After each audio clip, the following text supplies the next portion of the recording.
of the Senate, Honorable Amason King, as you can see, he's making his way into the chamber to preside over this afternoon sitting. Allow me to hand you over. Good afternoon. Na tuombe. Ewe Mwenyezi Mungu, tukusihi tutazame kwa neema nyingi na baraka sisi watumishi wako ambao umeridhika kutuita kwa nyadhifa za uongozi katika jamhuri hii yetu. Tukuomba utuwajalie tuyatende na kufikia mambo yote atakayofikishwa mbele yetu kwa njia ya haki na uaminifu, ili kustawisha amani, ufanisi na heri ya nchi yetu na wala ambao haja zao umezikabidhi mikononi mwetu. Amen.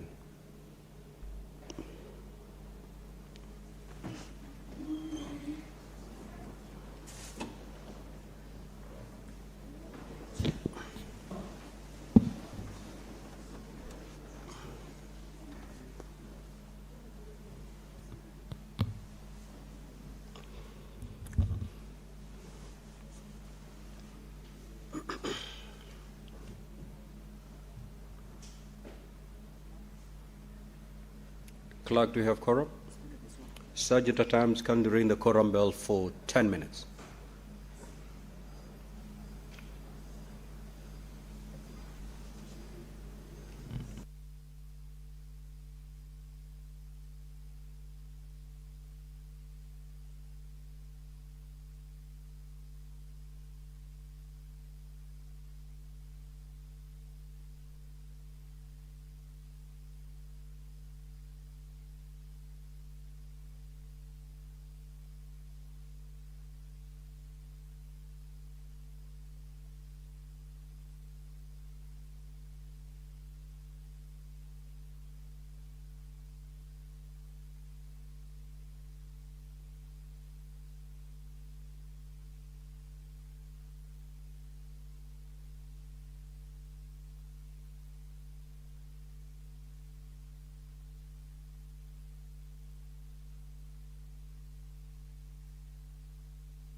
The prayer has been said and the chair taken. However, there is a quorum hitch at the commencement of the sitting of the Senate. The Speaker has directed that the quorum bell be rung. This is, of course, to give room to members of the Senate who are yet to make their way into the chamber to at least hasten their steps and join their colleagues already in the chamber, and most importantly, enable the House raise that much-needed quorum for it to be able to commence. And as we wait for that, we shall continue to take a look at the business that the members of the Senate shall be transacting this afternoon as they convene. Earlier on, I had indicated to you that two bills are coming up for first reading. That is the Equalization Fund Appropriation Bill, a bill originating from the National Assembly and co-sponsored by the Senate leader of the majority party. The second bill is the County Government's Additional Allocations Bill, a bill originating from the Senate and sponsored by the Chairperson Standing Committee on Finance and Budget, Honorable Ali Roba. This is a bill that seeks to make provision for the transfer of conditional allocations from national government's share of revenue and from development partners to the county governments for the financial year 2024-2025.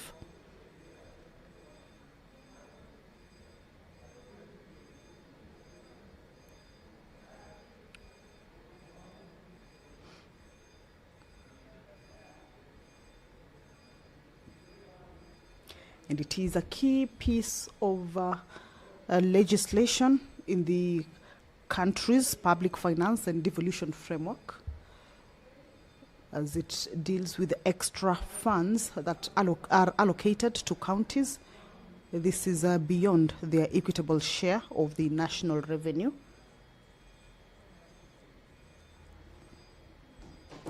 And provides for additional or extra funding to the county government. So this is a bill that this afternoon is coming up for first reading before it moves into the next stage of consideration at the committee and also public participation, and then come back to the House for second reading, that is debate on it, and for the members to be able to make any amendments that they may be having regarding the contents of the bill.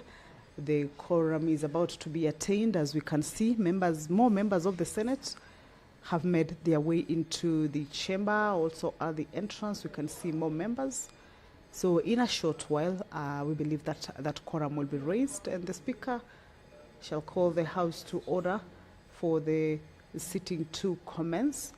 And once that is done, then we shall, without any further delay, let you in to follow on the proceedings of the Senate this afternoon.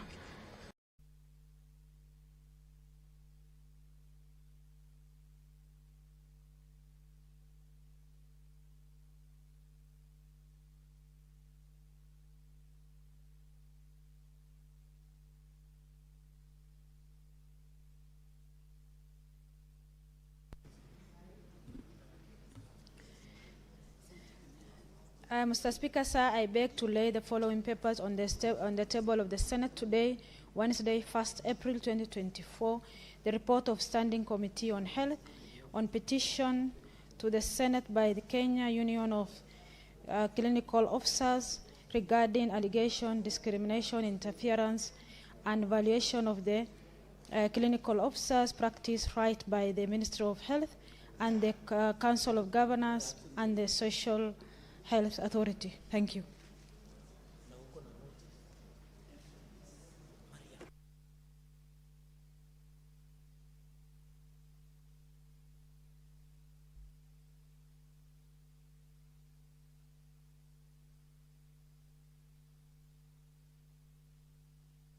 Proceed. Honorable Senator Abbas, kindly take your seat.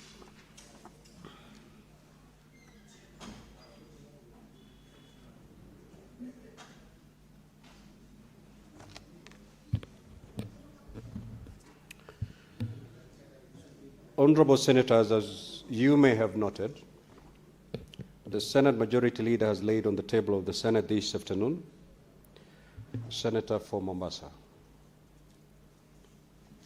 As you may have noted, the Senate Majority Leader has laid on the table of the Senate this afternoon a report by the National Treasury and Economic Planning on all new loans contracted by the Government of Kenya from 1st of September 2025 to 31st December 2025. The report contains details on all new loans signed between the national government and various creditors. As honorable senators are aware, Section 31(1) of the Public Finance Management Act states as follows: the Cabinet Secretary shall submit to Parliament every 4 months a report of all loans made to the national government entities and county governments in accordance with Article 211(2) of the Constitution. Now, pursuant to Section 31(3) of the Public Finance Management Act, the report submitted to Parliament is required to contain the following: the names of the parties to the loan, the amount of the loan and the currency in which it is expressed and in which it is repayable, the terms and conditions of the loan, including interest and other charges payable and the terms of repayment, the amount of the loan advanced at the time the report is submitted, and the purpose for which the loan was used, and the perceived benefits of the loan, and such other information as the Cabinet Secretary may consider appropriate. Now, Honourable Senators, given the significance of national debt in our public finance management framework, I hereby commit the report of the National Treasury and Economic Planning on all new loans contracted by the Government of Kenya from 1st of September 2025 to 31st of December 2025 to the Standing Committee on Finance and Budget for consideration. The committee is required to table a report on the matter at the appropriate time. I thank you. Next order. Order number 6, notices of motion. Senator Karungo Thangwa. That business is deferred. Chairperson, Standing Committee on Health.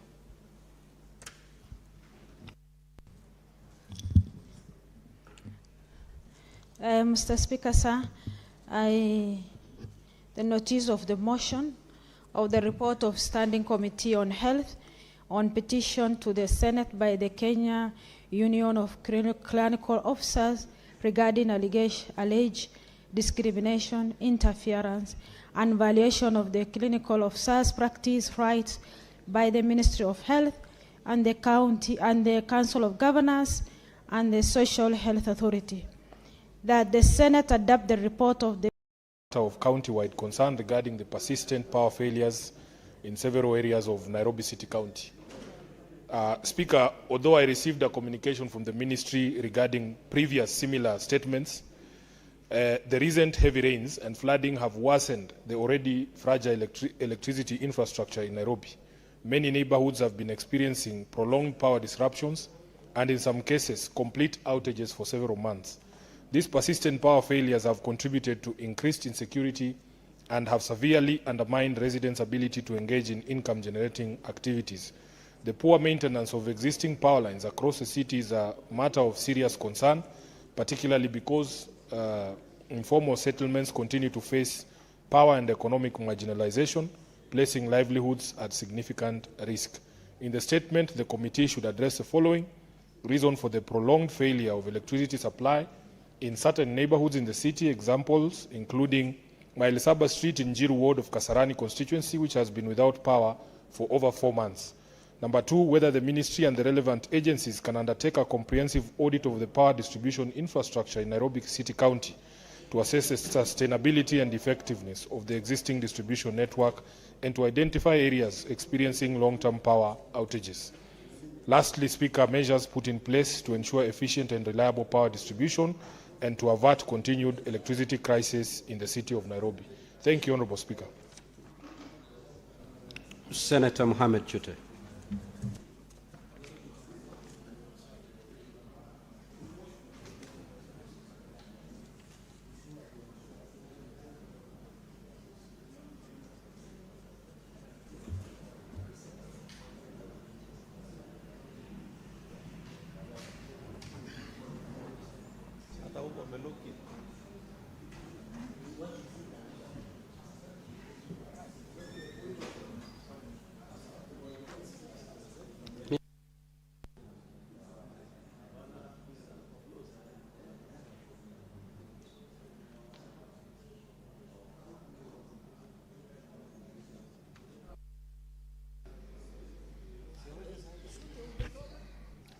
Thank you very much, Honourable Speaker. Honourable Speaker, I'm requesting for a statement on the recent medical equipment supply initiative launched by the President. Mr. Speaker, sir, I rise...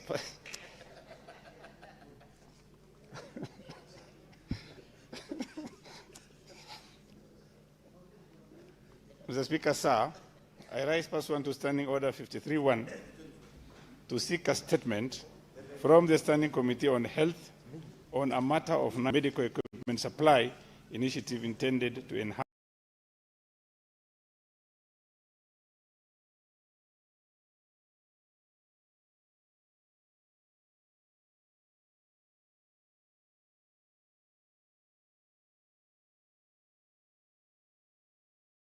access to modern diagnostic and treatment tools in public and county health facilities across the country. Mr. Speaker, sir, the government recently announced a medical equipment initiative under the National Equipment Service Project, NESP, aimed at supporting health facilities within modern machines, with modern machines without requiring counties or hospitals to make upfront purchases. Mr. Speaker, the initiative is presented as a measure to expand access to essential health technologies and ease financial constraint in the delivery of healthcare services. However, matters relating to the nature of equipment, procurement arrangements, financing framework, implementation across the counties, and the long-term sustainability of the program remain of public interest. Honorable Speaker, in the statement, the committee should address the following. 1, the categories of medical equipment included in the initiative and the number of units already ordered or delivered to the health facilities. 2, procurement arrangements, including overall cost of the equipment, the suppliers engaged, the country of origin, and warranty terms attached to the supplies. 3, the counties that have received equipment so far, any payment already made to suppliers, and the source of financing for the initiative, whether through government allocation, donor support, or combination of both. Number 4, initiative cost implication to counties, the payment structure under the scheme, and the timelines attached to any financial obligations relating to the equipment or associated services. Number 5, Honorable Speaker, the measures in place to safeguard transparency and value for money, as well as arrangements for delivery, servicing, and maintenance of these equipments to ensure improved health outcomes for Kenyans. Thank you very much, Honorable Speaker. Senator Veronica Maina, you had two statements. One, understanding Order 52.1, and the second one, understanding Order 53.1. You may take both of them.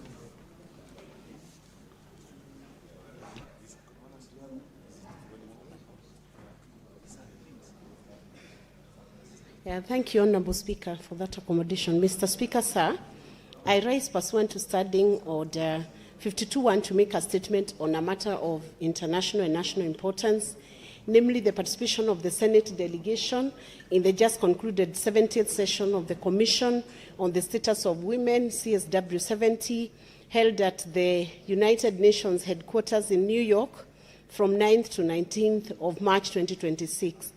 Mr. Speaker, sir, the Commission on the Status of Women, CSW, is the highest global authority dedicated to the promotion of gender equality. This year's session was particularly significant as it addressed the priority theme, ensuring and strengthening access to justice for all women and girls. The deliberations focused on dismantling structural, economic, and social barriers that continue to hinder women from fully realizing their rights despite existing legal protections. Mr. Speaker, sir, I'm proud to report that our delegation, led by myself and comprising Senators Catherine Muma, Senator Agnes Kavindu Mudhama, Senator Essie Okenyuri, and Senator Christo Asige, ensured that the Senate of Kenya was a leading voice in these global negotiations. Our engagement was defined by a commitment to showcase Kenya's progress in strengthening access to justice for women and girls while advocating for solutions rooted in the lived experiences of our citizens. Mr. Speaker, sir, the key highlights of the delegation engagements included the IPU UN Women Parliamentary Meeting, and as a panelist, I informed the global parliamentary community of Kenya's legislative strides, specifically the Constitution of Kenya Amendment Number 2, Bill 2025. I highlighted how the proposed top-up mechanism seeks to resolve the decade-long two-thirds gender rule impasse, ensuring that our parliament is constitutionally compliant and representative of all Kenyans. Number 2, combating technology-facilitated gender-based violence, TFGBV.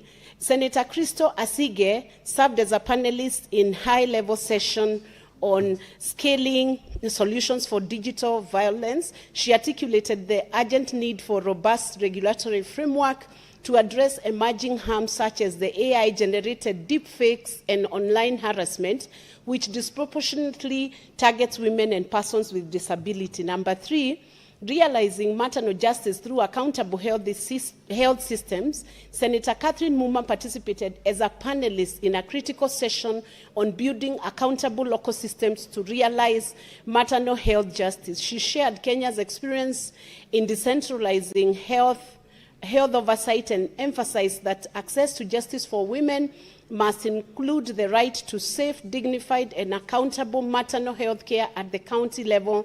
And number 4, the judiciary flagship event, our delegation supported the Honorable Chief Justice Martha Koome at the Ford Foundation Center, where discussions centered on Kenya's multi-door justice model. This model anchored in the social transformation through access to justice, STAJ blueprint, which was celebrated globally for its focus on moving justice from distant courtrooms into local communities through alternative justice system, AJS. Mr. Speaker, sir, the session concluded with the adoption of the agreed conclusions.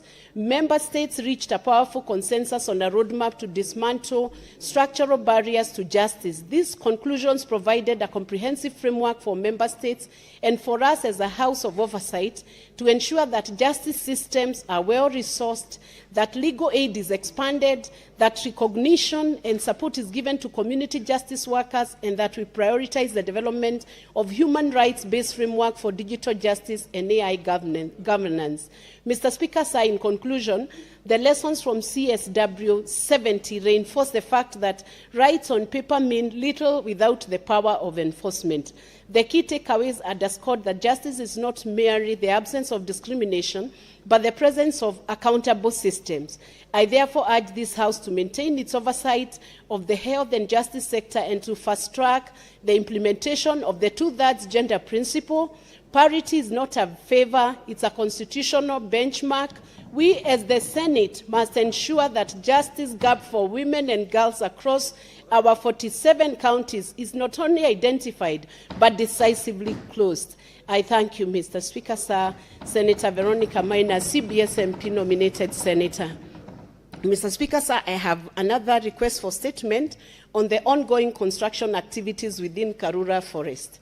Mr. Speaker, sir, I rise pursuant to Standing Order 53.1 to seek a statement from the Standing Committee on Land, Environment and Natural Resources on a matter of national concern regarding the ongoing construction activities currently taking place within the Karura Forest Reserve. Mr. Speaker, sir, Karura Forest is not merely a green space, but the ecological lungs of our capital city and a global symbol of conservation, safeguarded through the legacy of the late Nobel laureate, Professor Wangari Maathai. It is therefore of grave concern that as of March 2026, heavy machinery was deployed, an indigenous canopy cleared to erect container barracks for National Youth Service personnel, despite a subsisting court order halting such works. The matter demands urgent accountability and clarity.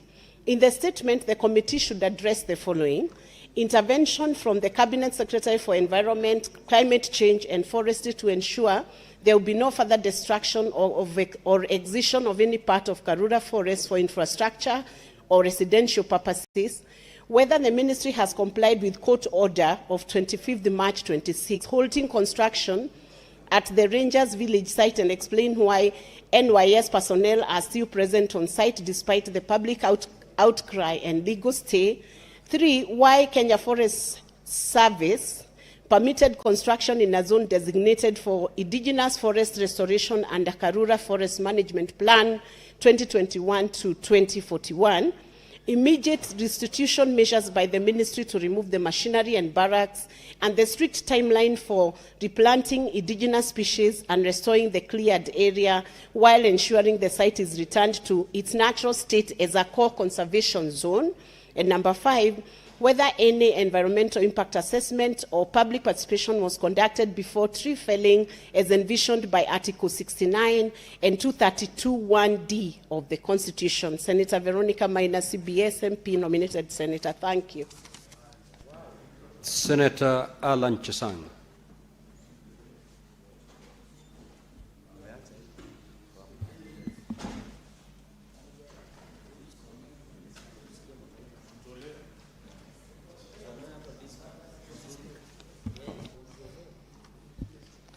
Mr. Speaker, sir, I rise pursuant to Standing Order 58-1 to make a statement on a matter of concern regarding a publication by Standard newspaper under the sensational headline, "The Mastermind of Harambee House Tender Scam," made on March 20th, 2026. This article directly and recklessly alleged my involvement in fraudulent dealings, yet failed to present any credible evidence on substantiated findings to support such grave accusations. Mr. Speaker, sir, the Standard Group PLC as an institution enjoys the freedom and independence guaranteed under Article 34 of the Constitution of Kenya.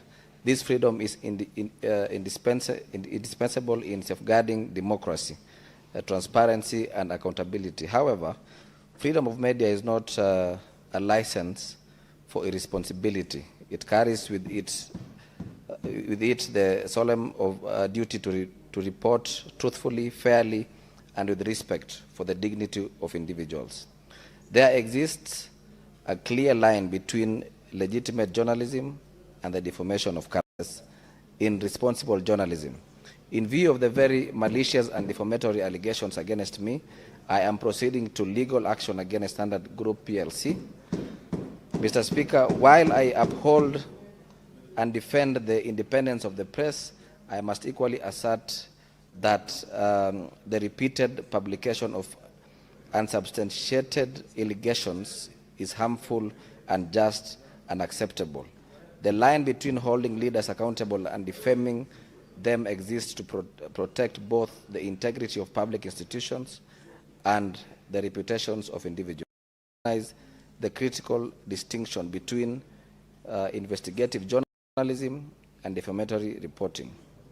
The repeated crossing of this line is unacceptable. It is imperative that media institutions uphold professional standards, for only then can they maintain public trust and continue to play with a vital role in strengthening democracy. I thank you, Mr. Speaker. Senator Tabitha Mutinda. That statement is dropped. Now, honorable senators, we will, pursuant to Standing Order 45-2, allow me to rearrange today's order paper. We will move to order number 15.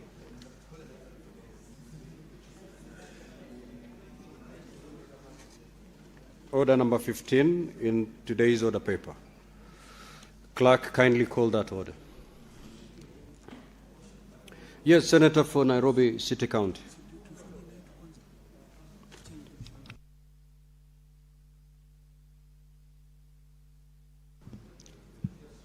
Honorable Speaker, there is a matter of great concern to the members of this House that we had brought to your attention. Perhaps we could address it while the transgressors are still around, because as we speak, they might finish what they are doing and just take off. Very disrespectful to this House, Honorable Speaker. So, should I say something or you will guide us? What exactly this matter that you brought to my attention? Mr. Speaker, you know there is a spectacle that we witnessed yesterday in the precincts of Parliament. when I was elected to this house, I was guided that there are rules of admission to Parliament. Speaker, when our clerk, on behalf of our committees, writes to governors to appear before a committee of this house, they are told to appear on a specific day, before a specific committee. There is a specific room and for a specific mission. That invitation by the clerk is not for the governor to pick a time and place of choosing and come and have tea in the office of the clerk. Speaker, yesterday I saw the governor of Nairobi here, and whilst I respect him as a former senator, what we witnessed yesterday was an abomination, Honorable Speaker, and I feel like as a house, we have to address this matter. You see, Speaker, even if you go to the rules, there are school children who come here every day. All these school children have a pass. They have been admitted to Parliament by the Speaker and by the administration of the Senate. How is it possible that people can just decide to come, enter the precincts of the Senate, take pictures, address the media out there saying, oh, you are looking for me, now I am here? Honorable Speaker, I think we need to put a stop to this circus. We are a serious house. We are a serious institution. We must be respected. So even this afternoon, there is a governor who has been, is the subject of a warrant of arrest. And the warrant of arrest was very specific. The IG of police told us as a committee of the Public Accounts Committee, give me a day on which you want me to produce this governor before you. The order is to produce the governor before a specific committee of this house on a specific day. Is it in order? Is it in order, Speaker? Is it in order, yes, Speaker? Conclude. For the governor of Samburu to arrange to have media waiting for him at the gate of the Senate, at the parking of the Senate, pig a lap there, out there, and then address the media from the precincts of Parliament, saying, those people who are looking for me, I am now here. Honorable Speaker, even for us, we don't address the press here. You directed us that if we have press conferences like we did this morning, we go to the press room. What sort of disrespect is this, Honorable Speaker? And as a person who's supposed to defend this house, I want you to stand very firmly and kick these characters out of Parliament who have no business being here today. He must come to this house before a specific committee on a specific day for specific business. I have just familiarized myself with Rule 3, Honorable Speaker, that in fact, a senior member or a senior member of government, a senior government official, can be allowed to come, but only when in line with his duties. Not to come and dramatize things here. We are a serious institution, Speaker. At this rate, I think that we are being taken for a circus. Thank you, Speaker. The Senate Majority Leader. Mr. Speaker, I have two quick things to say. Number one, even the Senate, we are sometimes our own worst enemies. Our processes take far too long. The reason I have not raised that issue with you is because you assured us at around 2:40 that a statement was being prepared, and after which something will be done. It's now 3:20, Mr. Speaker, more than an hour later, and the statement is being prepared. Surely, how long does it take, Mr. Speaker, to type a statement? They are saying there are parliamentary procedures that people need to follow. This House, Mr. Speaker, if we don't have enough communication officials, Mr. Speaker, we are willing to assist, Mr. Speaker, if the clerk doesn't have enough drafters to draft some of these very simple matters. Secondly, Mr. Speaker, you know, for the last 2 days, I was wondering what is happening. Curiously, when you drive into the Senate, there are journalists, there's a battery of journalists that have coalesced around the main entrance to the Senate. So I thought maybe yesterday there is something that they are doing, and this afternoon I have found them as well. Of course, as people that I know, I just said hi to them and walked to the house, only for me to realize that they are part of a scheme to do what governors are calling setting. They want to show the country that, oh, this institution summoned me, but you can see I'm here, nothing is happening, Mr. Speaker. How can you allow that to happen, Mr. Speaker? Mr. Speaker, in the past, Mr. Speaker, let me tell you your powers. Son of Kamale, a very powerful human being. I have seen the Speaker of the Senate order police out of the precincts of Parliament. Police officers. What about journalists, Mr. Speaker? What about governors, Mr. Speaker? This House and Parliament must be respected. You cannot have a governor who has an active warrant from the House loitering around the streets and sipping our tea, Mr. Speaker. Mr. Speaker, I want to urge you this afternoon, can you immediately order, first of all, the journalists to retreat to the press booth, because that is the reason that it exists. And secondly, any governor who has an active warrant of arrest, it is good because as a criminal they have brought themselves here. They should be proceeded to be taken to the parliamentary police station, Mr. Speaker. So that, and they should stay at the parliamentary police station until the next sitting of the committee. Mr. Speaker, and you know they have made a fatal mistake because PAC has no meeting tomorrow. The next meeting will be after Easter. So the governor of Samburu can spend his time at parliamentary police station, Mr. Speaker, until next week. Lastly, Mr. Speaker, you know, I have to address something also because I don't want to appear disrespectful to my colleagues. We were seated with my counterpart, the leader of minority, in my office, Senator Stewart Matai. We were trying actually to discuss the things that are happening. Then the governor of Nairobi walked into the office. As a former colleague, Mr. Speaker, of course I could not have kicked him out, but we had no prior arranged meeting. What I found curious though, Mr. Speaker, is that he had a camera in tow. And he said, oh no, I just want to have a good photo. Only for me to see the same photo in blogs later, saying that me and Mazayo, we have done what we call dry cleaning services for him, Mr. Speaker. I can swear, Mazayo is here. There is no business that we transacted with that gentleman.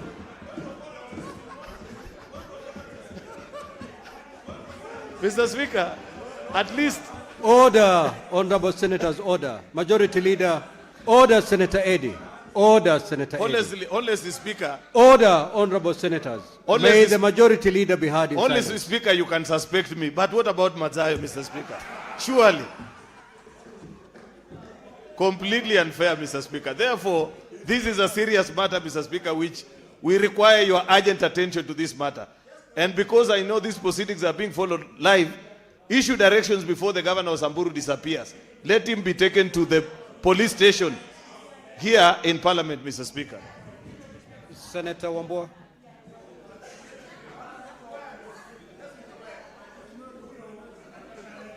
You don't want me to speak? So, thank you, Mr. Speaker.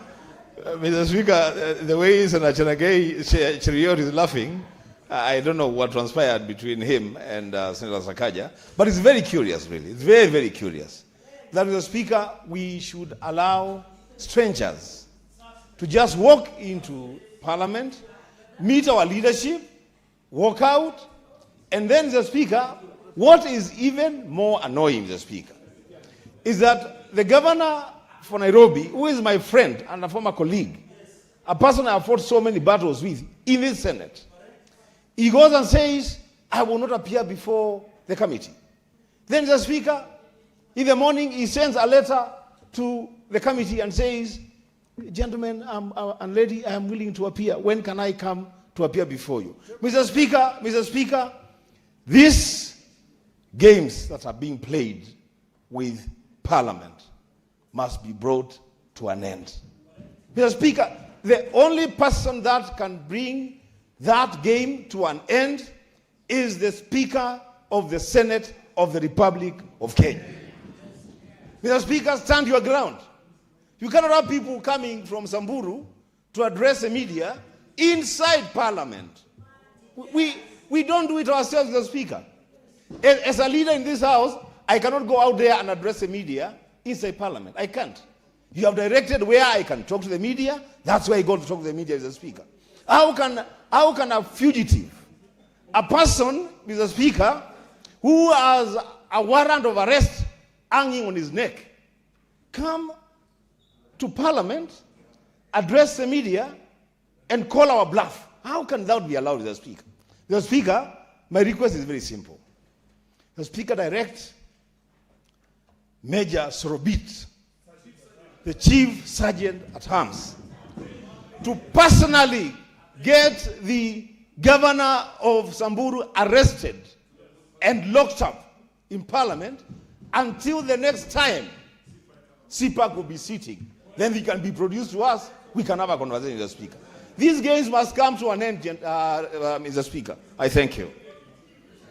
Now, honorable senators, I think you've made your point. Senator Eddy, I think the point has been made. Which clarity are you seeking, Senator Eddy? Mr. Speaker, this is a very serious matter. He will run away, Bwana. We want to go and arrest.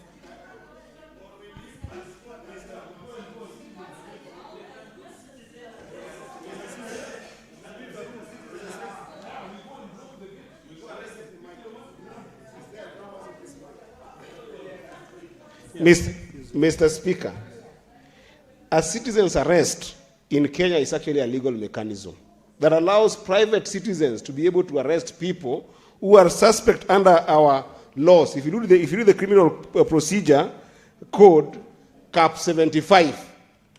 Mr. Speaker, how comes these two governors have appeared before this parliament pressing and were they not arrested even by the majority leader, Mr. Speaker? I want to request, Mr. Speaker, if you can allow us to go and do a citizen arrest to these people and take them to the police. If that is allowed, Mr. Speaker, you can do it because it's allowed by the law. That's the credit I wanted to make. I rest my case so that you can make the ruling very fast. I want to go and arrest this governor of Samburu. Honorable senators, I think I had indicated earlier on that I was going to make a communication on this matter, and that communication is being prepared. In the meantime, Senator Fernandez, I'm speaking. In the meantime, I will order the Sergeant-at-Arms to escort the governor for Samburu, if he's still within the precincts of Parliament, to the nearest police station.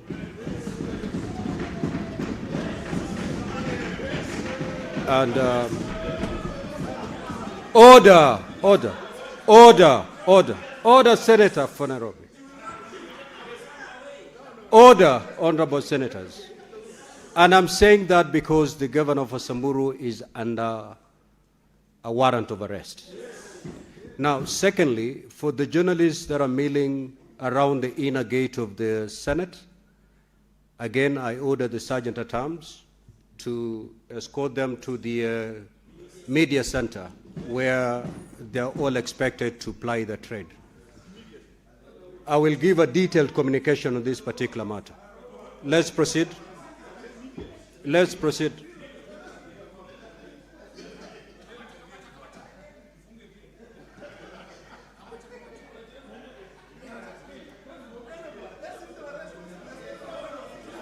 Order, honorable senators. Order. Clerk.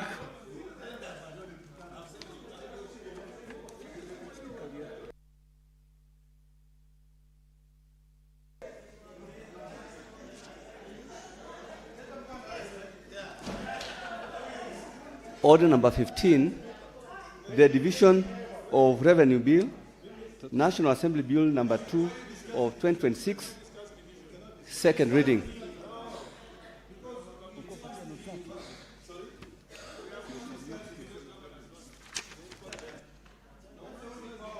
The Senate Majority Leader.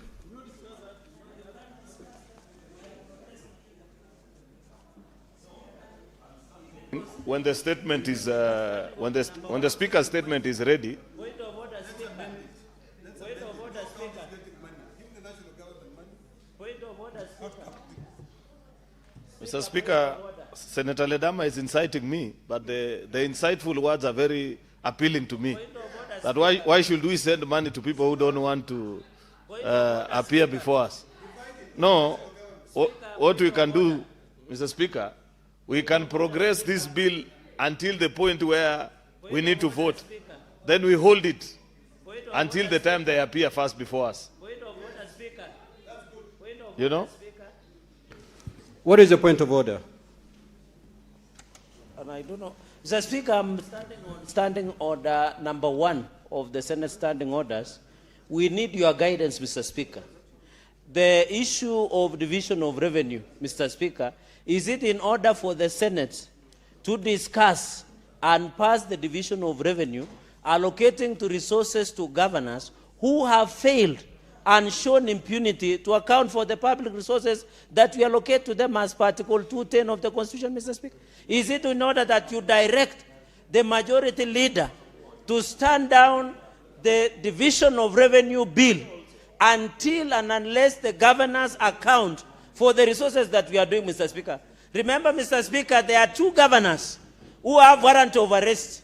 You saw the governor of Nairobi, but I was later informed he came to sign a condolence book. He did not appear before the committee.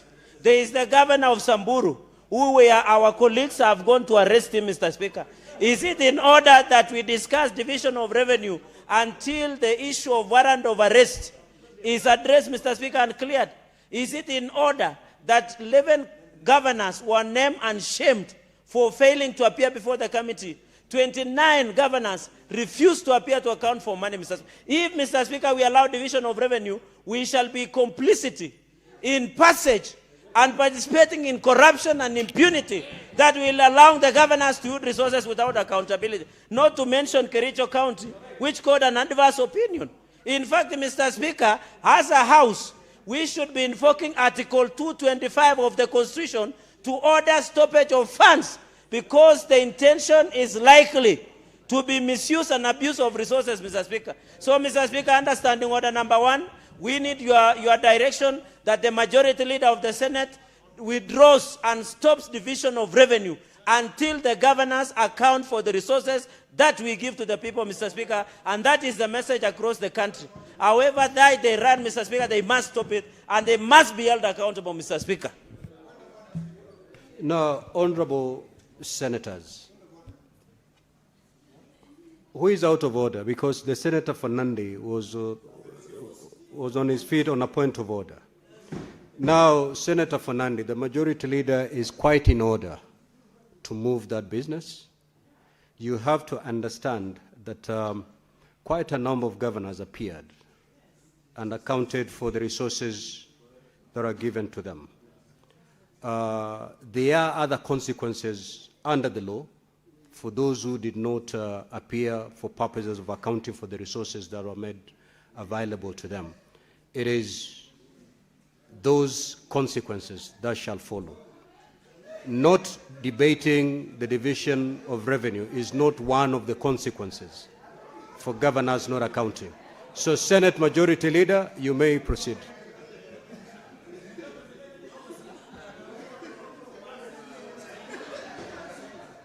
Mr. Speaker, I had sent Senator Sifuna on an important assignment, and he has responded. Can he first report to the House, Mr. Speaker, whether his mission was successful, Mr. Speaker? Senate Majority Leader, just proceed, please. Proceed.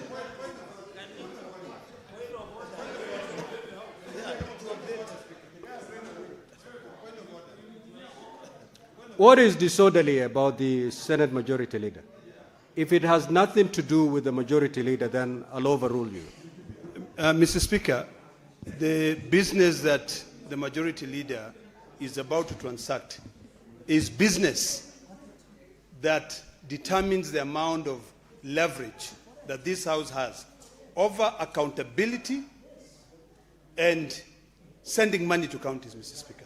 Mr. Speaker, you know very well, and I am not... What is your point of order, Senator Ledam? My point of order is that currently we have a situation in this country where the citizen expects us to be able to task this county government to be able to account for the money that we are fighting for them to go there. If you read Article 217, Mr. Speaker, we decided that we are sending more money to counties. 219, the moment we finish this, 219 dictates that that money cannot be delayed. Why should we be continuing discussing sending money, Mr. Speaker, when those who are receiving this money cannot account for it? So, Mr. Speaker, I think it will be fair, so that we can be able to transact business effectively, that the gentleman who was sent out to be able to carry out a task reports to this House if they succeeded in their citizens' arrest or not. And the orders that you gave, Mr. Speaker, you did order the Sergeant-at-Arms to be able to escort a witness to the nearest police station. It will be in order for us to get an update of what has happened so that we can proceed well. Thank you, Mr. Speaker. Now, Senator Ledama, The point of order you've raised is the very same point of order that the Senator Fernandi had raised. And if you listened carefully, I overruled that point of order. On the issue of citizen arrest, I had not ordered or instructed anybody to go effect arrest. I had directed the Sergeant at Arms to escort the governor of Samburu, in case he's within the presence of Parliament, to the nearest police station. You may proceed, Majority Leader. Mr. Speaker, the governor has run away, but you know the police warrant of arrest is active. So we want to tell the IG that he is somewhere within the CBD, and he should be located immediately, because, Mr. Speaker, it is clear that he wants to do business with this house, only that he does not want to come on his own volition. He wants to be brought here, Mr. Speaker. So maybe, I don't know, later you can amend your guidance and instruct the IG to locate him within Nairobi so that it's easier. Mr. Speaker, I know my colleagues, Senator Cherargei and Senator Ledama, have raised this issue. Why should we proceed with division of revenue while we have, Mr. Speaker, this conversation? These are senior legislators. They understand that passage of a division of revenue, number one, is time-bound. Number two, is a process. We are not concluding on this exercise today. This, Mr. Speaker, Mr. Speaker, I am not certainly convinced that we need to drop this business at this point, because, Mr. Speaker... Senate Majority Leader, I called you to proceed. Kindly proceed. Why are you debating whether to proceed or not to proceed? Mr. Speaker, I beg to move that the Division of Revenue Bill, National Assembly Bill number 2 of 2026, be now read a second time. Mr. Speaker, the Division of Revenue Bill, National Assembly Bill number 2 of 2026, was published in the Kenya Gazette Supplement number 14 of 2026, dated on the 19th of February 2026. The bill was passed by the National Assembly on 10th of March, which is 2 weeks ago, and referred to the Senate for consideration. The principal object of this bill is to provide the vertical sharing of revenue, Mr. Speaker, raised nationally between the two levels of government, the national and the county governments for financial year 2026 and 2027, in accordance with Article 202, 203, 205, 218, 2 of the Constitution of Kenya.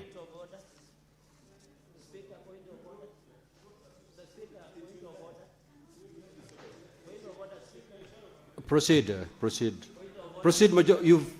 Have you concluded? No, there's somebody shouting point of order. Order, Senator Fernandi. What is it a clarification or a point of order? It's a point of order, Speaker, just for purposes of procedure. Mr. Speaker, I raise understanding order 159 on withdrawal of bills. Standing order 159.1, either before the commencement of business or on the order of the day, for any stage of the bill being read, the senator in charge of the bill may, without notice, claim to withdraw the bill. If the Speaker is of the opinion that the claim is an abuse of the proceedings of the Speaker shall decline to allow the withdrawal of the bill. A bill that has been withdrawn may be subject to standing order 130, which means it can be reintroduced, and republication to be introduced again. Finally, Mr. Speaker, sir, number 159.4, if a senator in charge of a bill desires to withdraw a bill before it is introduced in the House, the senator shall in writing, of course, in comparison. My only concern under 159 on withdrawal of bills, the senator of Kericho, who is the distinguished majority leader, has the power as per this standing order to withdraw this bill of division of revenue, because what we are discussing, Mr. Speaker, sir, is under Chapter 13 on principles of public finance on accountability and transparency, under Article 10 on national values and principles of governance, under Article 174 on objects on principles of devolution, on accountability and transparency of resources, Mr. Speaker. That is sufficient constitutional provisions that suffices, Mr. Speaker, for the majority leader. I hope he would be listening through you, Mr. Speaker. The Senate majority leader, you know you are very wise and you have Solomonic wisdom. It is in the interest of this country that you withdraw this bill pronto, so that the Kenyans can see we are serious on accountability and transparency, Mr. Speaker. I yield back. Majority Leader, the floor is yours.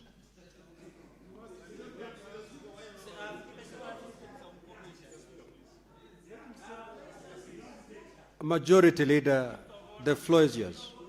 It is upon the Majority Leader. If you look at that particular standing order, you cannot force the Majority Leader to the floor.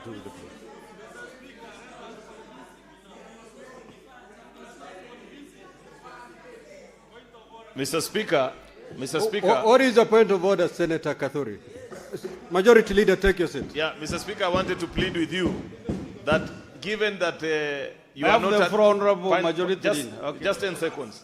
Mr. Speaker, I wanted to request you, given that you cannot be a leader without followers, Mr. Speaker, I want to listen to the wisdom of my colleagues before proceeding.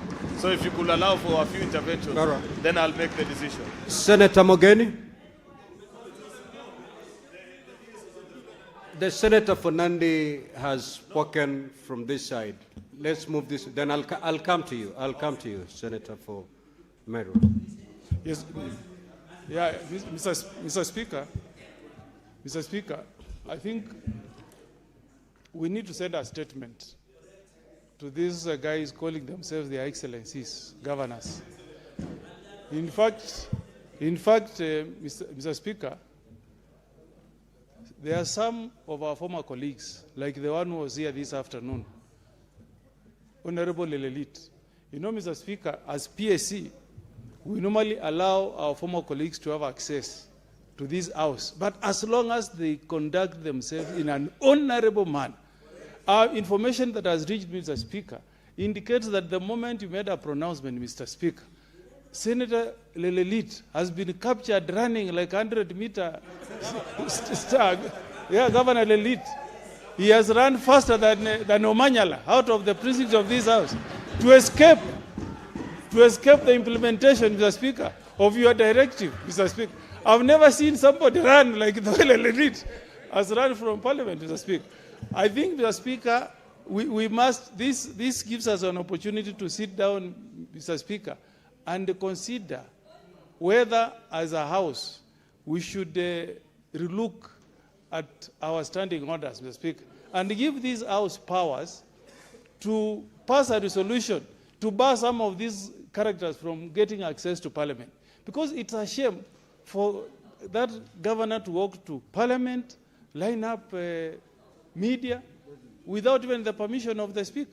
You know what happened to former Speaker of the House of Commons, John Biko? He's the only Speaker in 200 years who was denied the power of peerage. He's not called a lord, and he does not get access to the House of Commons. People like Senator Sakaja should not come to take not photos. He frequents our bar here. We should bar him. He cannot come to take a drink in our beautiful bar here, but he cannot appear before a committee, Mr. Speaker, to answer to the audit questions that have been raised by the Auditor General. Mr. Speaker, on the issue of the bill that has been moved by the Majority Leader, we have said, President, Mr. Speaker, there are times we request for a few minutes to go and consult and reflect before we proceed with an order that is on the order paper. And the Senator knows, Senator Cheragei leader knows, that we went through that motion. Senator Cheruiyot, sorry. We went through that motion when we were discussing the fourth formula.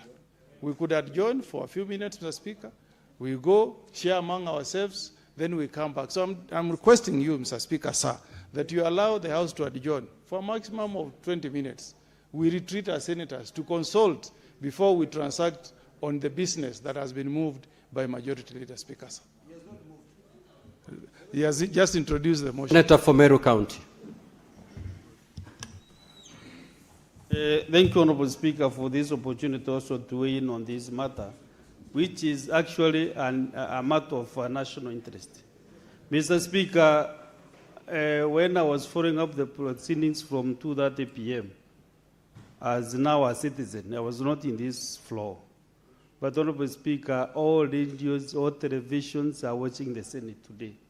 So, Mr. Speaker, when I approached the Senate as I was coming in, what is happening at the gate of the Senate is total shame, Mr. Speaker. Yesterday, when I was at around 4:30, when I was walking out of this Senate, Mr. Speaker, I think all the international media, all local media, were just focusing. I even asked, who is this VVIP who is coming out of the Senate? All cameras were glaring at this gentleman. Then I talked to one of the journalists. He told me we are waiting for Senator Sakaja to leave the Senate. Governor Sakaja to leave the Senate, former senator. Mr. Speaker, what is happening today again? Yesterday, okay, I felt it is okay, but today again, what is at the gate of the Senate is total shame, Mr. Speaker. And if we allow all these shenanigans to continue, then the Senate of the Republic of Kenya is in total shame. How can 29 governors fail to appear to the Senate CPAC committee? How? How can this happen? And they are walking the streets, appearing before, coming to the Senate to portray that they are even stronger, they are powerful than the Senate of the Republic of Kenya. Who is this giving senators access to the Senate? These governors. When you are invited as a governor and you fail to attend the Senate sessions, and then you are given opportunity to come to offices, Mr. Speaker, this is total shame, Mr. Speaker, and I think you, with your authority, because you are our Chief Executive Officer, Mr. Speaker, we want to convince the majority leader to drop this discussion today. I'm aware, Mr. Speaker, I'm aware there are counties that did appear before the CPIC. There are governors who appeared before CPIC. There are counties that are doing well, Mr. Speaker, but because of the national interest, the governor for Meru appeared before CPIC and CPAC and attended all those sessions, and they are really trying to see how they can also, Mr. Speaker, come.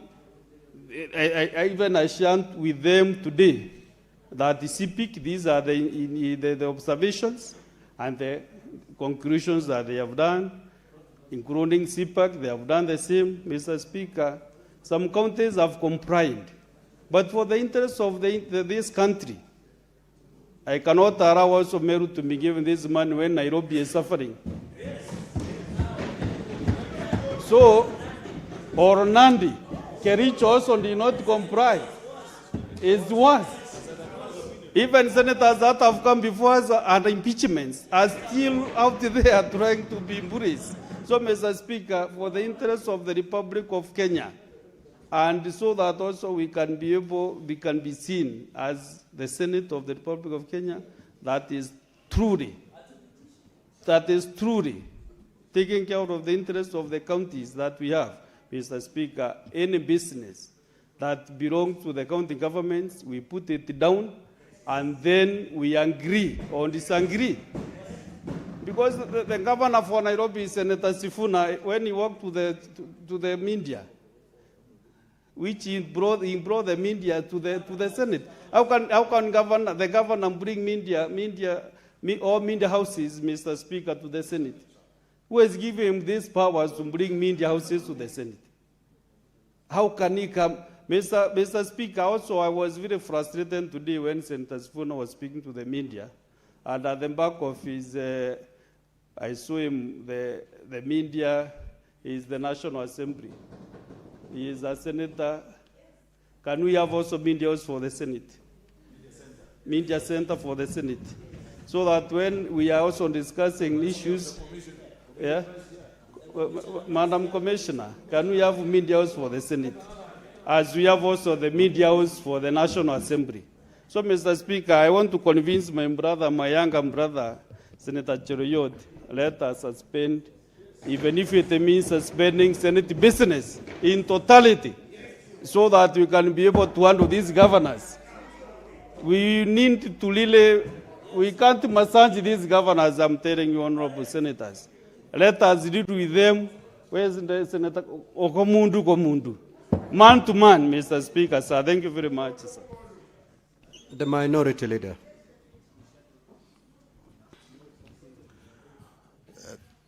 Thank you, Mr. Speaker. Mr. Speaker, I think this particular bill has brought a bit of some interest. In my view, I'm looking for a way on how we can temporarily suspend this sitting.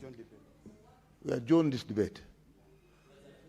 And then we can reconvene maybe after 20, 30 minutes.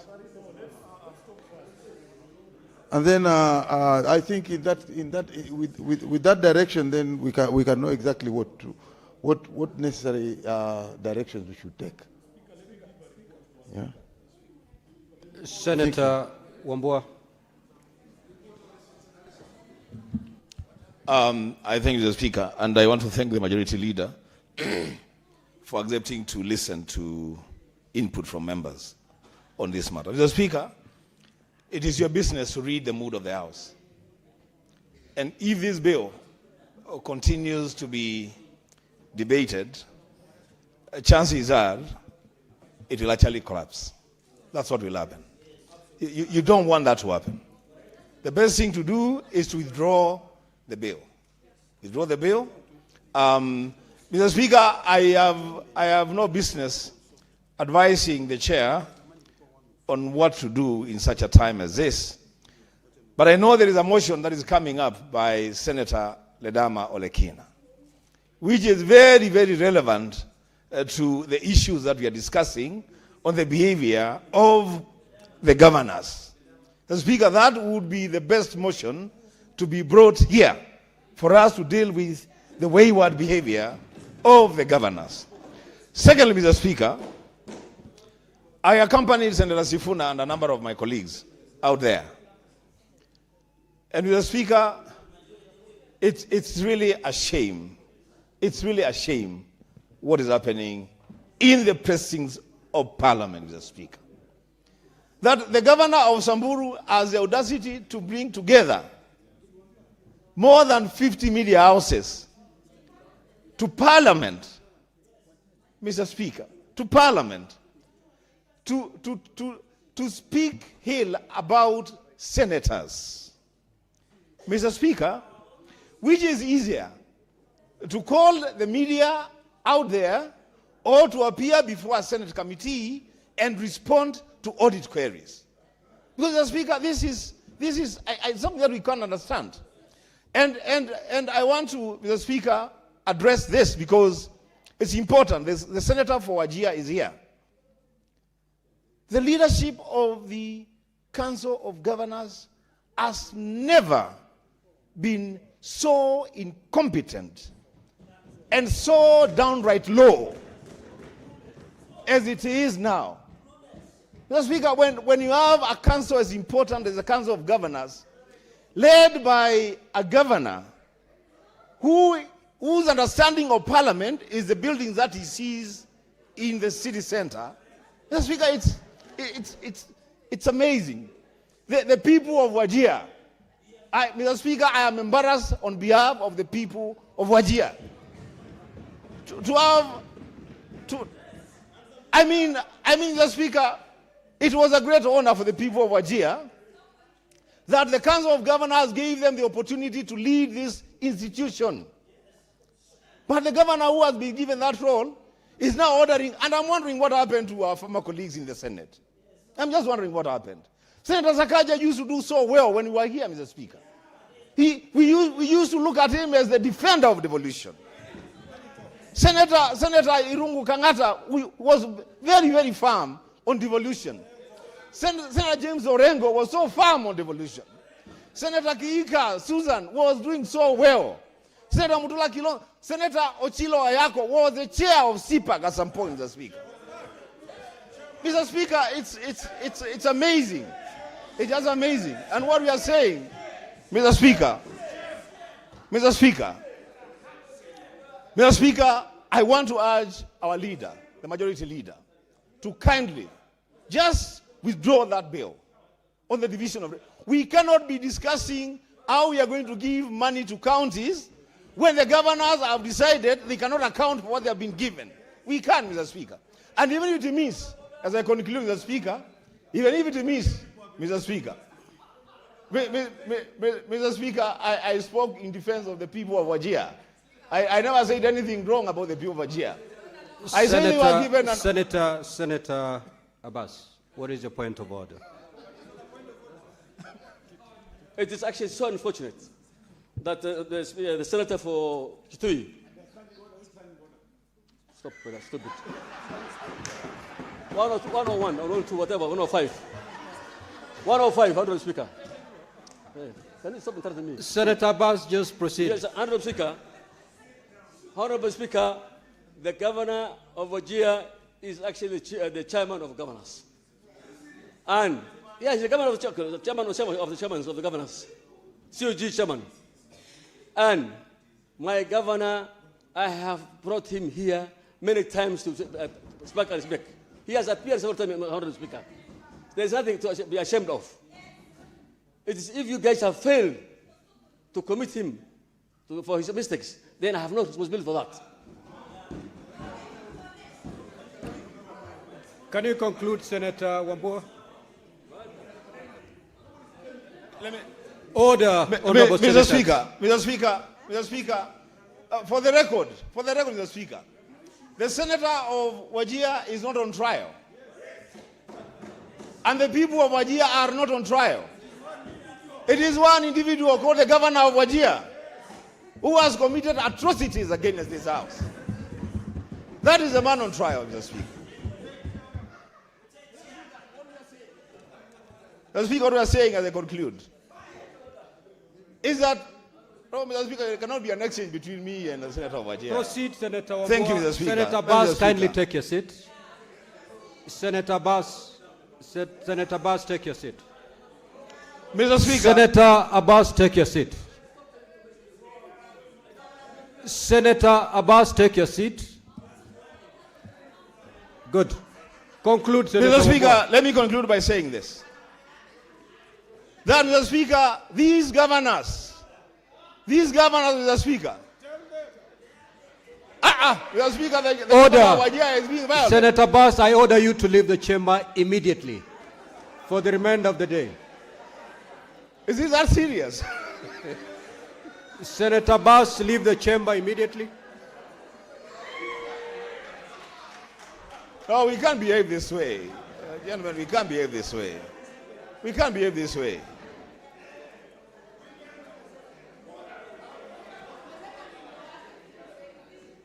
Colleagues, we can't behave this way. We can't do this. We can't do this. Mr. Speaker, as I conclude.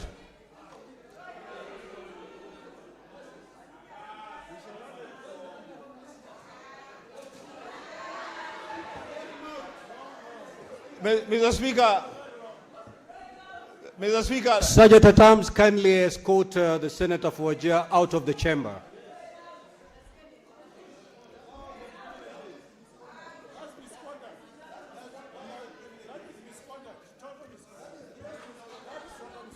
So, Mr. Speaker, let me conclude by saying this. That, Mr. Speaker, there is a serious concern. There's a serious concern, Mr. Speaker, on the matter of the funds that the governors have been put in charge of. That, Mr. Speaker, I think my point is made. Majority Leader, please withdraw the bill. Let's retreat and have a conversation about this bill. At a later date, we can debate it. Mr. Speaker, I submit.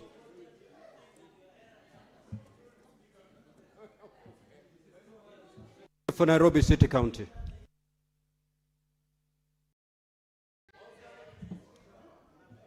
Honorable Speaker, the Majority Leader had requested me and a small group of senators to proceed to the place where the governor for Samburu was addressing the press so that we can escort him into the precincts of Parliament, our offices here, put him somewhere.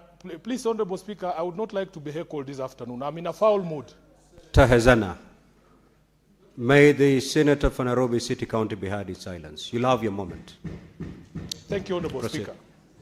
Speaker, the reason I am saying I'm in a foul mood, I've actually been assaulted at the gate there, and I was going to get there. Mr. Speaker, when we arrived there, we found the governor of Samburu actually speaking to the press. And because you had asked that the sergeant at arms escort him to the police station, the sergeant at arms was already there. And Honorable Speaker, as honorable members, we asked him to walk with us into Parliament so that he can be taken where you had ordered him to be taken. One of his goons, Honorable Speaker, grabbed me by my coat. I don't say it's an expensive suit, but now it's ruined, Honorable Speaker. And were it not for Senator Eddie, I think I would have been found myself in a very difficult situation.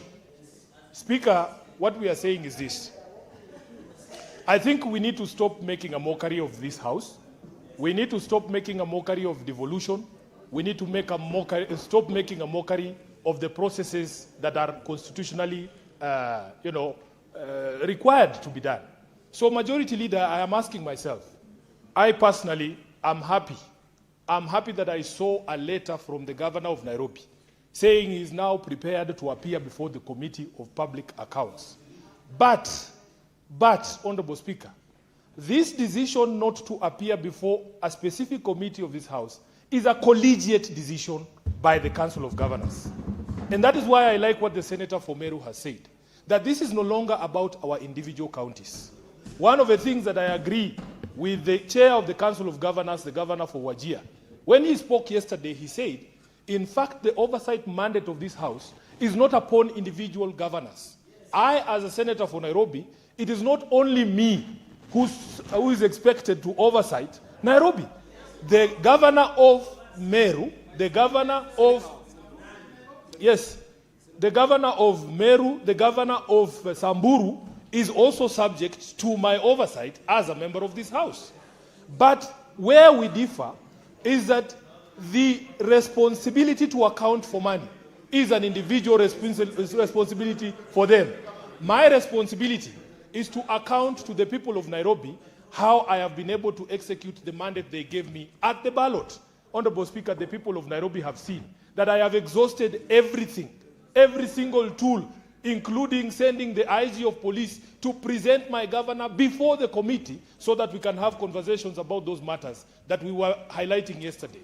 Speaker, when you talk about 21 billion shillings, that this House, not Sifuna, this House gives Nairobi 21 billion Kenya shillings. If the senator of Bungoma sitting in a committee cannot ask Sakaja questions about utilization of that resources, then how will I be able to convince you next time that you need to support me for more resources for Nairobi? So what we are saying is this. I think, honestly speaking, what is required now is some level of sobriety, some level of maturity, not from this House, but from the Council of Governors. We have had enough. You cannot subject this House to the sort of ridicule that we are seeing, that you come, you know very well, you are invited to a specific committee at a specific time, at a specific date, to discuss a specific matter. Then you bring a battery of journalists out here to tell them I am here and these people, there's nothing even I'm doing here. There's no one has asked me any question.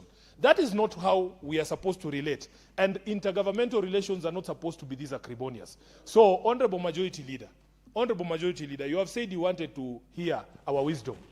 I am also saying, as the Senator of Nairobi, I am willing to say, let us drop that business of today so that we can be able to sort out all these problems. And Mr. Speaker, I just want finally to remind everyone that this House has not been intransigent in this impasse. In fact, I remember the Speaker of this House directing the Council of Governors that we are prepared to have a meeting as the leadership of this House with the leadership of the Council of Governors to iron out any concerns that they have. And the only condition was you cannot suspend a constitutional provision.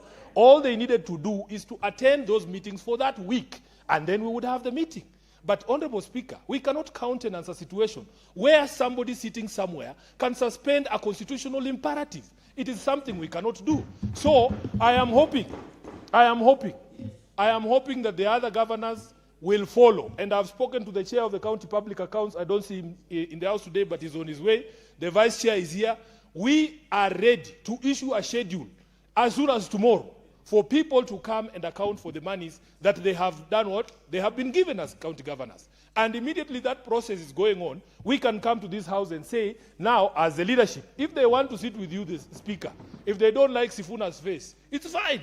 This is not about Sifuna. And I have said and I've repeated here, there is no senator here who cannot do the job that Sifuna does. That's the reason why all of us were elected here. So if Sifuna's face at County Public Accounts Committee is somewhat unpleasant, we can try Senator Mundiki's face. I don't have a problem. Let us try Senator Joyce Korir. If they think Senator Joyce Korir will not ask about money being taken from Kipes to go and throw a bash for border borders, they are very mistaken. If they think Senator Korir will allow them to withdraw money from the county coffers so that they can throw a housewarming party like they did in Vihiga, it is not going to be possible. Mr. Speaker, can you imagine? They say we embarrass them there. A governor comes and his records are so bad that when he is asked to read them, he says he has forgotten his glasses at home because he knows if he reads that thing, he's going to be so ridiculous.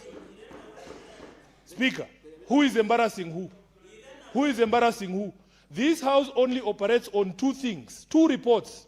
The report from the Auditor General is brought to us and the responses from the governors.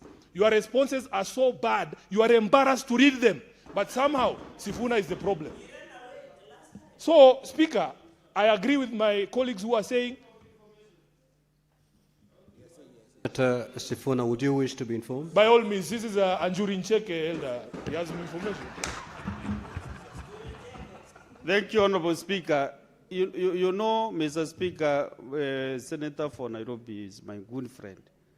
And what has happened before that, the first yesterday, the report, the CPK report, the CPAC report has already departed from those committees. That report is now in this house, Mr. Speaker. So I want my friend, Senator for Nairobi, Senator Sifuna. Already the reports are property of the Senate. They have already departed from the committees. So, Mr. Speaker, what we need to do is to discuss these reports now as the Senate. Whatever we want to do with them, whatever we want to do with the governors, they should appear now before the Senate. They have already left the committees, Mr. Speaker. And if any governor should appear here the way CSCs appear before us, so that we can also interrogate them, we can be able, especially the 29, just a minute, especially the 29 governors who have really shown us the middle finger. We really need to deal with them perpendicularly, Honorable Speaker. Senator for Nairobi City County, conclude your thoughts, please.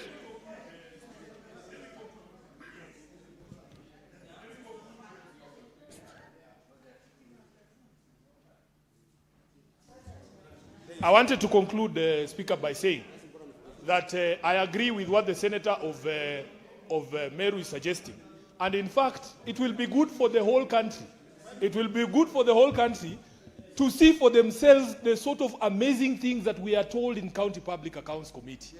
When you ask somebody to show you what they utilized money on and they tell you that they gave supplements to wild animals who are being given special food, and there's children in this country going hungry, I want them to stand there and be live on all media stations and say those things.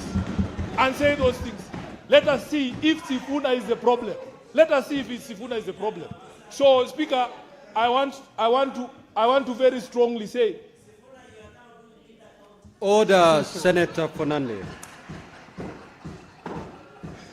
I want to say, let us drop this business. We are amenable as a committee. None of this business is the property of any committee. It's the property of the House. So let us adopt the position that has been taken. But until we clear those 29, there is no single coin we are going to vote for to go to the counties. Thank you. Senator Wakoli.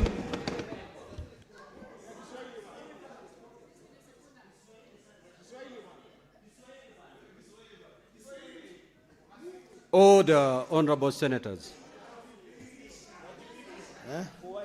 Asante Mheshimiwa Spika kwa nafasi hii ambayo leo gavana ameponea chupu. Ndugu yangu Sifuna, ndugu yangu Eddie walikuwa wamembeba hobela. Gavana miguu ilikuwa imening'inia hewani, iliwachukua maafisa wake kumuokoa mikononi mwa maseneta. Lakini jambo linalosisitizwa Mheshimiwa Spika ni kwamba mtu hawezi kuoka mkate wake na kaula mwenyewe pasipo kuchungwa na kudadisiwa na tume ama taasisi kama jumba la Senate. Yale viongozi wanataja kuhusiana na usambarishaji ama kupora kwa pesa za kaunti, kupanda miche isiyohesabika, kulisha mifugo ambayo haitunzwi na watu ambao wako timamu mchana katika boma zao. Nimeshangaa Mheshimiwa Spika, sikujua kuna kaunti ambayo inafanya kazi kama idara ya wanyama wa misitu Mheshimiwa Spika, kwamba gavana huyu anawatunza fisi, mbweha, anawalisha na anaacha watoto wa Kenya wakipaza vinyo wakipiga mea. Mheshimiwa Spika, sitakubali, na wengi wamesema, na wengi wape Mheshimiwa Spika, tusiwape shilingi, ndururu ama noti, wacha wakaukiwe kule kwenye kaunti, na Wakenya wajue tumewanyima fedha kwa sababu hawawezi kuwajibika na fedha za kaunti. Mheshimiwa Spika, wengi wamening'inia katika vazi la Mheshimiwa Rais. Mheshimiwa Rais anazindua miradi mingi katika kaunti. Hao magavana kila mahali wamenyosha vidole viwili, lakini mfukoni wamejaza pesa za Wakenya.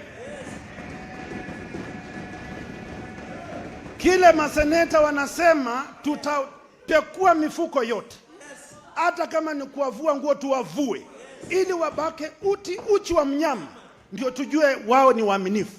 Iwapo wanaweza kuja kwa malango ya Senate kwa kiburi, kedeli, madharau, Mheshimiwa Spika, hawa watu wakikutana na Wakenya usiku watawachinja peupe.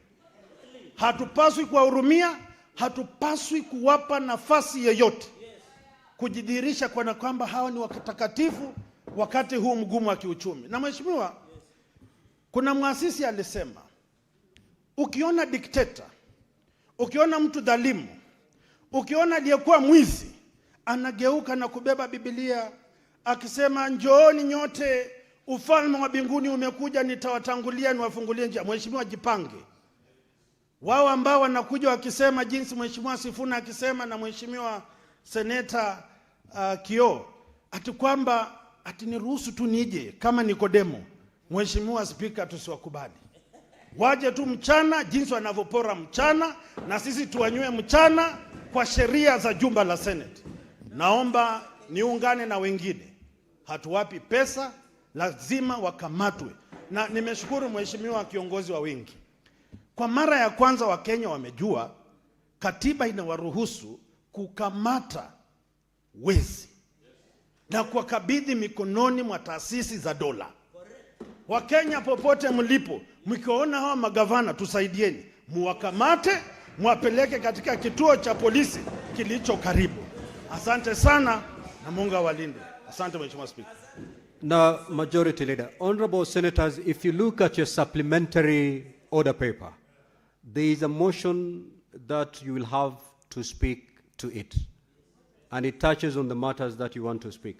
Senator Kavindu, there is a whole motion that awaits you. So that contribution you want to make now, reserve it to be made in that particular motion.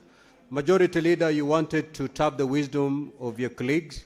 I hope you are now wiser than it started. You may proceed. Thank you. Mr. Speaker, I want to thank my colleagues because this is not a simple matter. Mr. Speaker, Senator Kavindu, the bill has not been moved.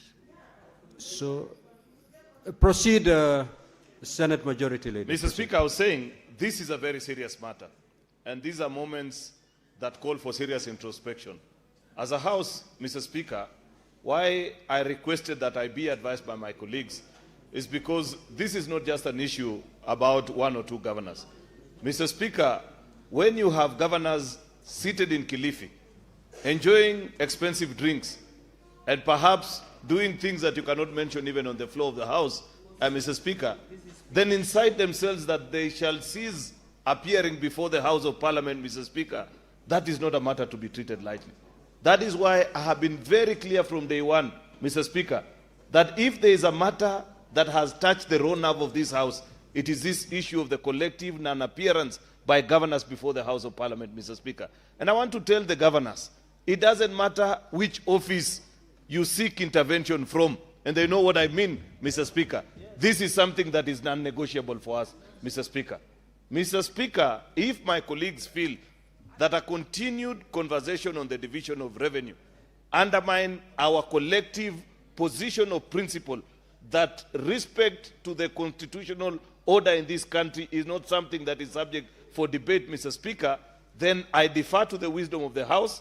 I request, Mr. Speaker, that I be granted the opportunity to defer the moving of this bill until a later date, Mr. Speaker. It is so deferred. Now, honorable senators, there is a supplementary order paper, which I believe has been posted in your gadgets.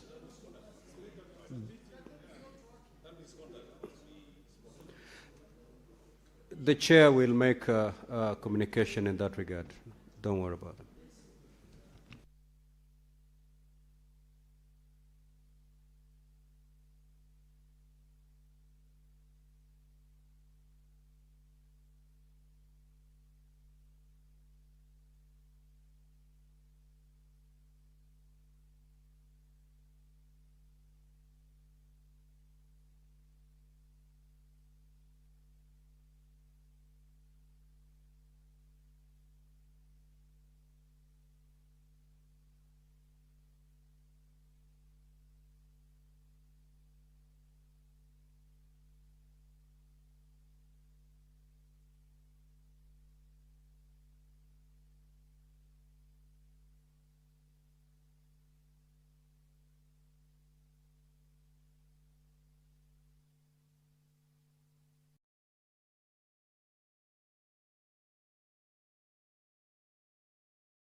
Order, honorable senators, before I ask the clerk to call the next order, I have this communication to make. Senator Eddy and Senator for Kitui, kindly take your seat.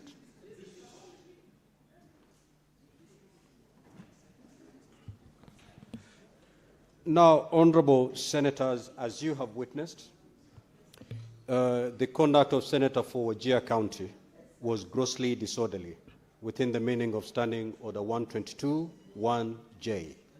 In this regard, I invoke the provisions of Standing Order 122(2)A, which provides that a senator who commits an act of gross disorderly conduct on the first occasion, that senator shall be suspended from the presence of Parliament for a maximum of 3 sitting days, including the day of the suspension.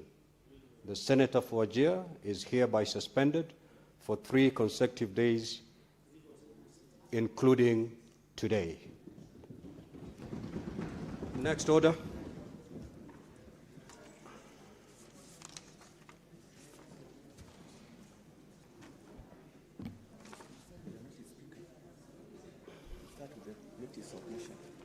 Now, I want to believe that you are in receipt of the supplementary order paper. Senator Ledama, you may proceed to give notice of a motion.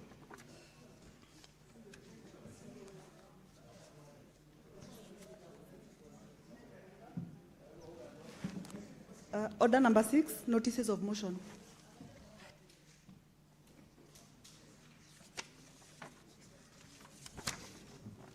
Thank you, Mr. Speaker. Mr. Speaker, sir, I rise to give notice of a motion, implementation of recommendation by Select Committee of County Public Accounts and County Public Investment and Special Funds on Auditor General Report for financial year 2024-2025.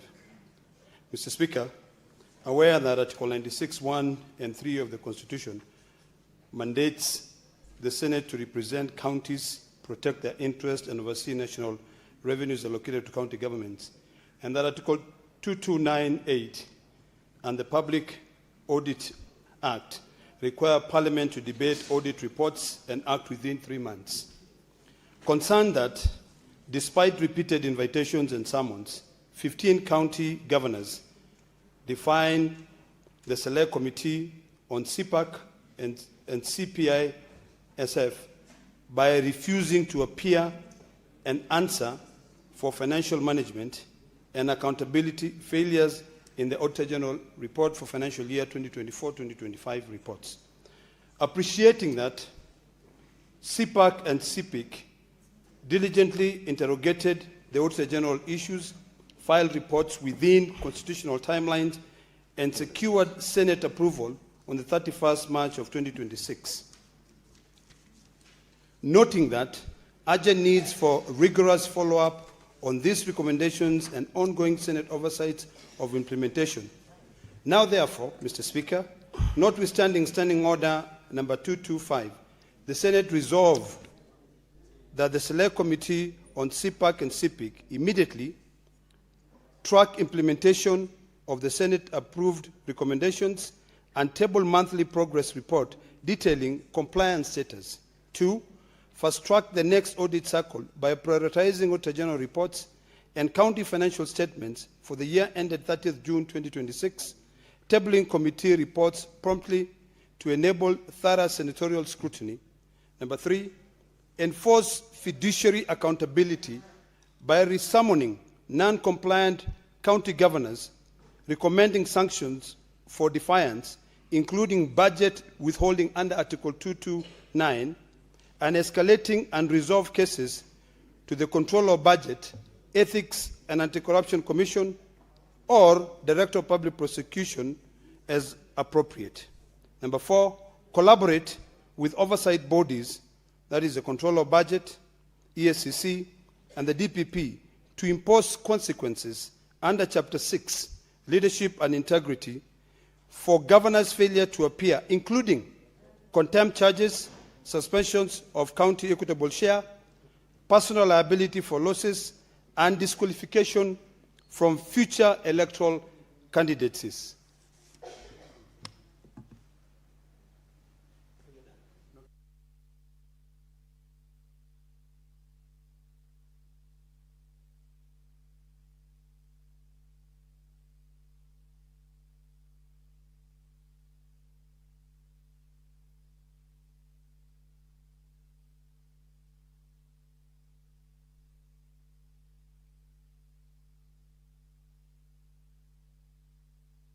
Next on the clerk.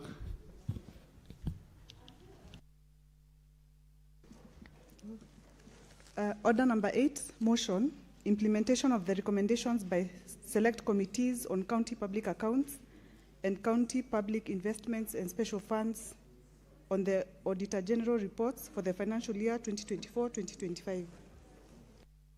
Senator Lenda Molekina. Thank you, Mr. Speaker.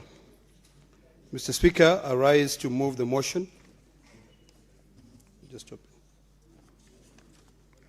On the implementations of the recommendations by select committees of county public accounts and county public investment and special funds on Auditor General report for financial year 2024-2025. Mr. Speaker, aware that Article 96(1) and 3 of the Constitution mandates the Senate to represent counties, protect their interests, and oversee national revenue allocated to county governments, and that Article 2298 and the Public Audit requires Parliament to debate audit reports and act within 3 months, concerned that despite repeated invitations and summons, 15 county governors defied the Select Committee on CPAC and CPIC by refusing to appear and answer the financial mismanagement and accountability failures in the Auditor General financial year 2024-2025, appreciating that CPAC and CPIC diligently interrogated the Auditor General issues, file reports within constitutional timeline, and secure Senate approval on March 31st, 2026.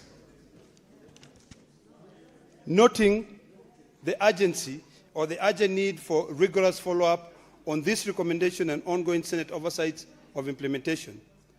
Now, therefore, notwithstanding Standing Order 225, the Senate resolved that the Select Committee on CPAC and CPIC immediately, 1, track implementation of the Senate-approved recommendations and table monthly progress reports detailing compliance status. 2, fast-track the next audit cycle by prioritizing Auditor General reports on county financial statements for the year ended 30th June 2026, tabling committee reports promptly to enable thorough senatorial scrutiny. Number 3, enforcing fiduciary accountability by resummoning non-compliant county governors, immediately recommending sanctions for defiance, including budget withholding under Article 229, and escalating unresolved cases to the Control of Budget, Ethics and Anti-Corruption Commission, or the Director of Public Prosecution as appropriate. Number 4, collaborate with oversight bodies, Control of Budget, ESCC, and the DPP to impose consequences under Chapter 6, the leadership and integrity, for governors' failure to appear, including contempt charges, suspensions of county equitable share, personal liability for losses, and disqualification from future electoral candidacy. Mr. Speaker, this issue where the governors have collectively boycotted the Senate, oversight is a bizarre assault on accountability. Mr. Speaker, all of us are brought here by the citizens of Kenya. Kenyans expect us to be able to report back to them on the issues of accountability. What we have been witnessing, Mr. Speaker, sir, is arrogance and total misunderstanding and misinterpretation of the Constitution and also laws that governs devolution. All of us here, Mr. Speaker, come here on a daily basis to be able to pass legislations that affect counties. Mr. Speaker, sir, a few minutes ago, we requested the majority leader to hold the business of sending money to counties so that we can be able to, first of all, put a check mark on the issues of accountability. Every distinguished senator who has spoken here has spoken about arrogance.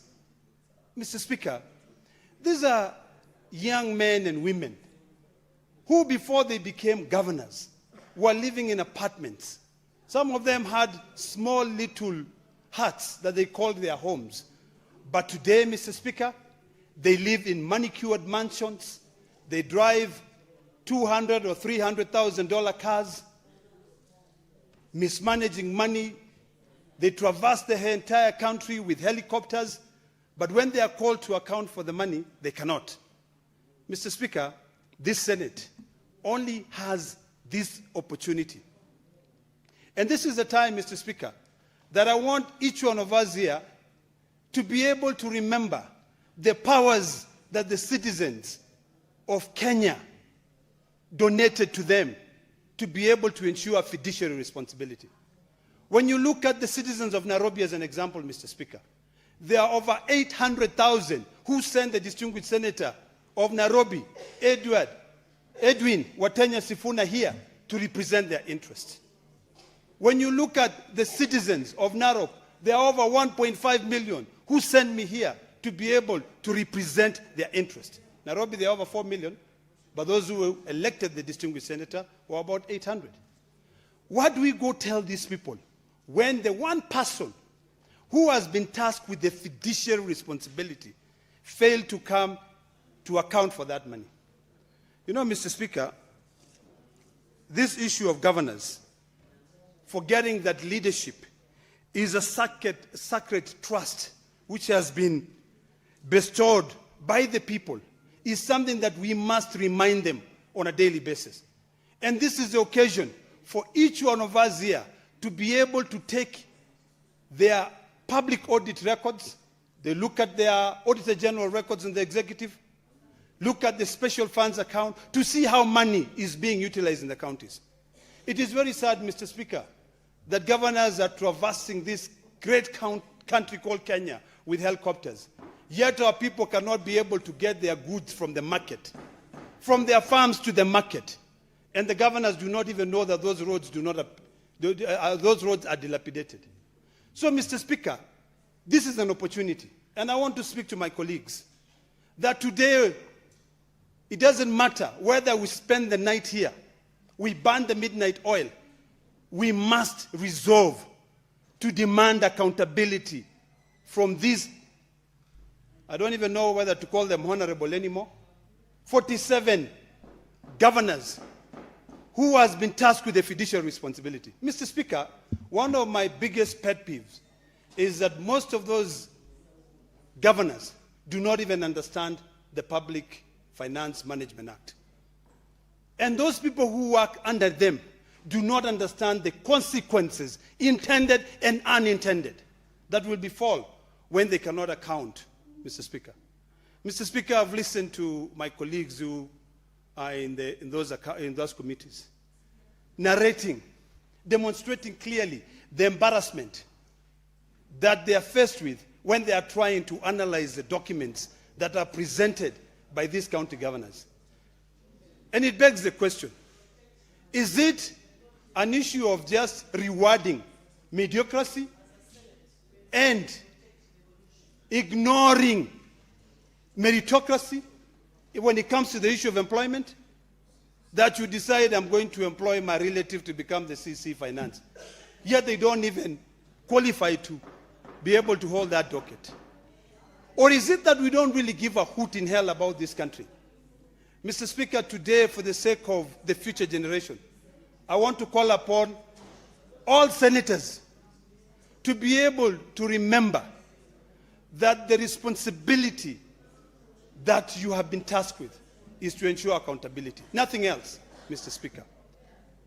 You know, there are a lot of stories that we hear. And, Mr. Speaker, I want to go on record